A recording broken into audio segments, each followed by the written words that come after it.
গাজায় যুদ্ধবিরতির প্রস্তাব দিয়েছে ইসরায়েল। মিশরের মাধ্যমে ফিলিস্তিনি যোদ্ধাদের এই প্রস্তাব দেওয়া হলেও তা প্রত্যাখ্যান করেছে গোষ্ঠীটি।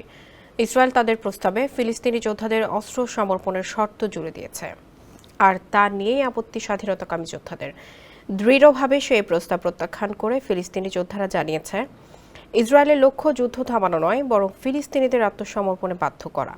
এর আগে ফিলিস্তিনি যোদ্ধাদের একজন জ্যেষ্ঠ নেতা যুদ্ধবিরতির ওই প্রস্তাব পাওয়ার তথ্য নিশ্চিত করেন। ইসরায়েল বলছে, যুদ্ধের সমাপ্তির জন্য ফিলিস্তিনি যোদ্ধাদের পরাজিত করতে হবে। সংগঠনটির অস্ত্র সমর্পণ এবং নিয়ন্ত্রণ ভেঙে দেওয়ার বিষয়ও এর অন্তর্ভুক্ত। অবশ্য যুদ্ধবিরতির প্রস্তাবের মধ্যেই গাজা উপত্যকায় বিমান হামলা অব্যাহত রেখেছে ইসরায়েল। স্যান্ডেলিনা সো, রূপচর্চায় আভিজাত্য। গাজার বাইরেও ফিলিস্তিনের পশ্চিম তীরে চলছে দখলদার বাহিনীর অভিযান। তুলকারেম শহরে ঘরবাড়ি ও দোকানপাটে তল্লাশি চালিয়ে এক ক্যাফেতে বোমা ফেলা হয়। নূর শামস শরণার্থী শিবির থেকেও জোরপূর্বক উচ্ছেদ করা হয়েছে বাসিন্দাদের।